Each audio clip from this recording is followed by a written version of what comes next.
No, I mean for us, I mean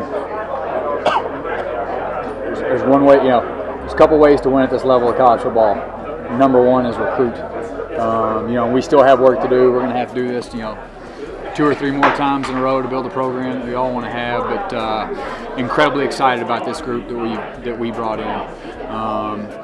How early we identified our ability to get kids to believe in what we're doing, our ability to hold on to those kids fighting some uphill battles, and the type of people that we had to beat to put this class together.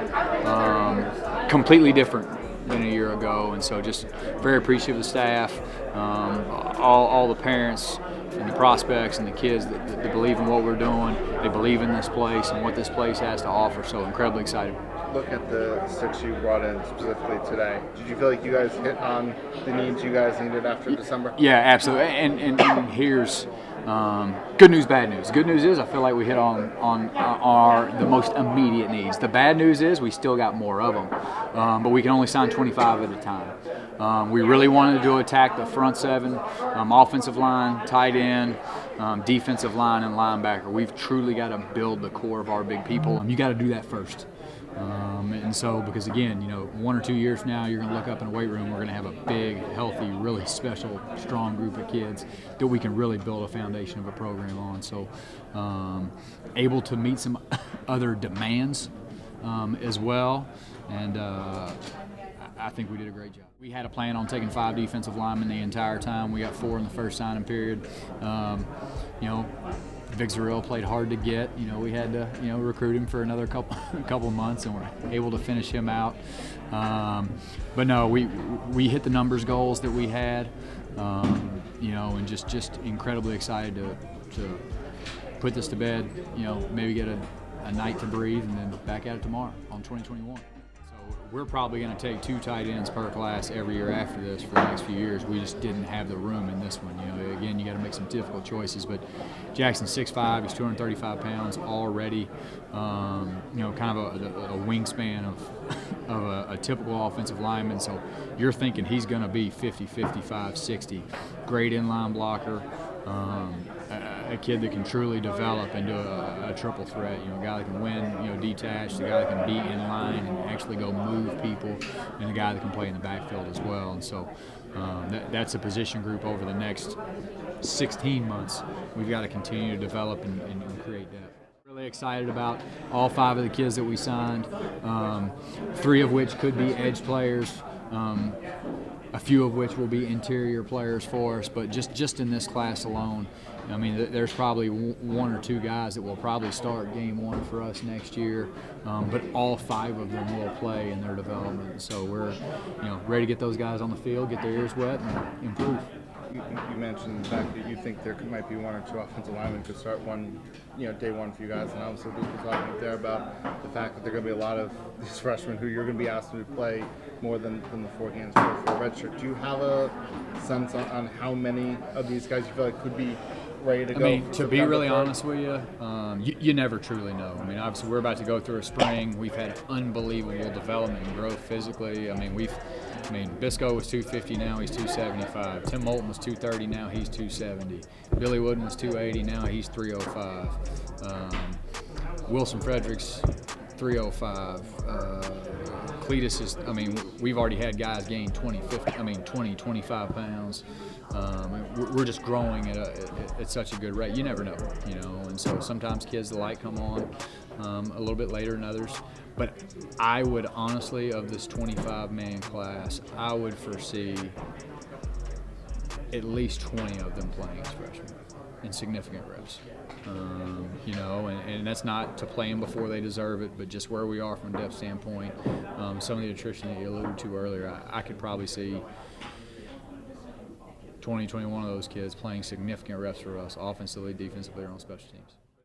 Physicality, intelligence, runner, hitter, played multiple positions, was a tailback that moved over, so he's got great athletic ability. Just the way he finds the football, runner, hitter, really long for his frame. He's easily going to be he'll end up being a 6'1.5", 240-pound kid that can really run. And on top of all of that is an incredible student, and a really intelligent football player. A kid that could be a micro will for us for years to come. How did Zara leaving to go to BC affect the last 3 or 4 weeks of this recruitment? The good news was that the majority of those DMV kids, were signed and committed to us in the early signing period.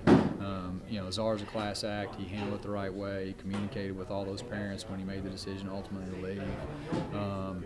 And so Czar was a class act, and at the same time, the way we recruit, one guy just doesn't recruit one kid. This is a group effort.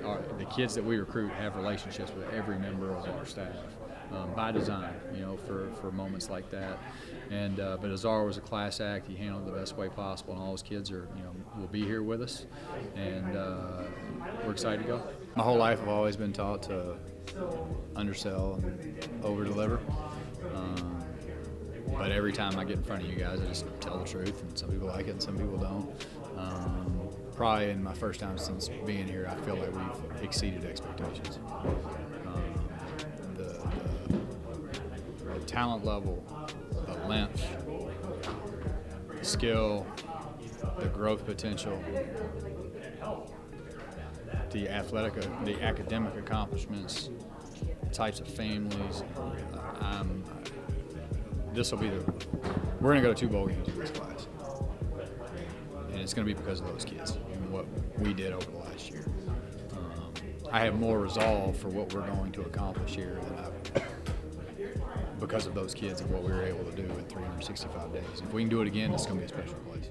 The reason that we got them and we held on to them and we're able to beat some of the people we were able to beat is because we were first. We had the longest, healthiest, healthiest, deepest relationship of anybody that was recruiting them, and that's why we were able to hold on and beat some of the people that we beat. And so for us to have the ability to go do it again, it's big. I can, by no means were we first. There's been 4 or 5 European kids that have signed at the FBS level for the last 5 or 6 years. Coach Rule took a couple when he was at Temple. Michigan was one of the first. Cincinnati. There's been people that have been doing it, but there just aren't very many of us at our level that are willing to go make the trip, invest the time, meet all the right people, make all the right connections, and truly get on the ground level of doing it. And I think specifically for us, there's just great big athletes. You got to understand that, and I mean this in the nice way possible, Germany. Okay, that once you outgrow goalie, there's not a lot for you to do athletically.